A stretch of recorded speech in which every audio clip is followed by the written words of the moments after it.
Hi friends, welcome to அம்மாவின் சமையலறை கோயம்புத்தூர் சமையல்.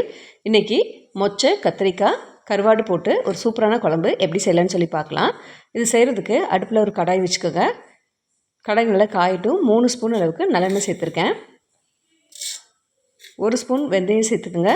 வெந்தயம் நல்லா பொரிஞ்சதுக்கப்புறம் ஒரு 15 சின்ன வெங்காயத்தை நீல வாக்கில் கட் பண்ணி வச்சுருக்கேன். அதையும் இதோடு சேர்த்துக்கிறேன்.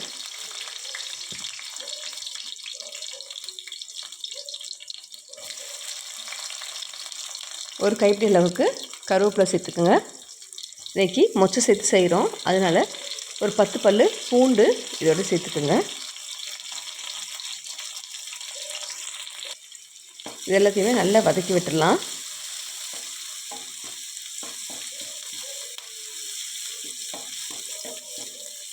கத்திரிக்காய்களை இது மாதிரி நீல வாக்கில் கட் பண்ணி எடுத்து வச்சுருக்கேன். கொஞ்சம் வெங்காயம் வதங்கினதுக்கப்புறம் கத்திரிக்காயை இதோடு சேர்த்துடலாம். கத்திரிக்காயும் எண்ணெயிலே ஒரு பாதி அளவு நல்லா வதங்கி வரணும். கொஞ்சம் கலர் மாதிரி வந்ததுக்கப்புறம் மற்ற பொருட்கள் எல்லாமே சேர்த்துக்கலாம். இது நல்லா வதக்கி விட்டுருங்க.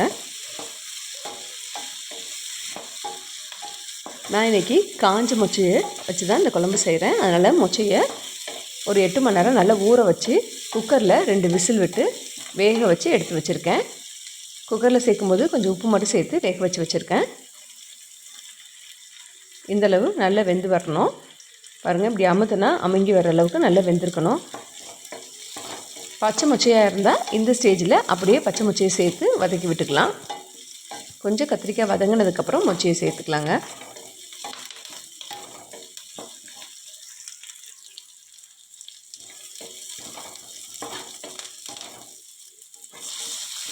மொச்சையை சேர்த்து நல்லா வதக்கி விட்டுருங்க.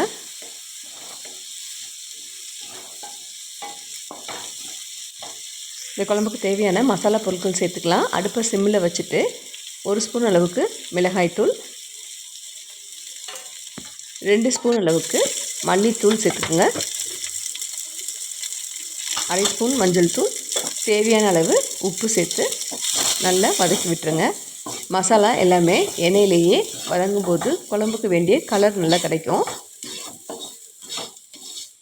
அடுப்பை சிம்மில் வச்சுக்கோங்க. ஃபாஸ்ட்டில் இருந்துச்சுன்னா மசாலா எல்லாம் கருகி குழம்பு டேஸ்ட் இல்லாமல் போயிடும். ஒரு சின்ன நெல்லிக்காய் அளவுக்கு புளியை நல்லா கரைச்சி விட்டு சேர்த்துக்குங்க.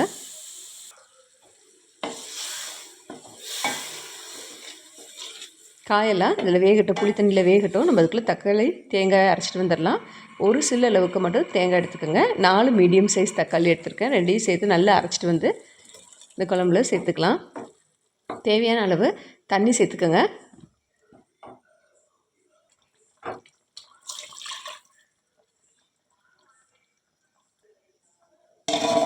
ஒரு மூடி போட்டு நல்லா வேக விட்டுடலாம். காயெல்லாம் நல்லா வெந்ததுக்கப்புறம் கருவாடு சேர்த்தா போதும். கருவாடை நல்லா சுடுதண்ணி ஊற்றி ஊற வச்சு நல்லா தேய்ச்சி கழுவிட்டு வந்துட்டேன். இது சேர்த்து கருவாடு சீக்கிரம் வெந்துடும். சேர்த்துட்டு மூடி வச்சுருங்க. நல்லா கொதிச்சு கருவாடெல்லாம் வெந்து வந்துருச்சு. செக் பண்ணி பார்த்துட்டு உப்பு, காரம், புளிப்பு எல்லாமே சரியாக இருக்கான்னு செக் பண்ணி பார்த்துக்கோங்க. இந்த ஸ்டேஜில் ஒரு சின்ன துண்டு வெல்லம், அப்படி இல்லைன்னா 1 ஸ்பூன் அளவுக்கு சர்க்கரை சேர்த்துக்கோங்க. சூப்பரான கருவாட்டு குழம்பு ரெடி. நீங்களும் இதே அளவுகளோடு செஞ்சு பார்த்துட்டு லைக் பண்ணுங்கள், கமெண்ட் பண்ணுங்கள், ஷேர் பண்ணுங்கள். தேங்க்ஸ் ஃபார் வாட்சிங்.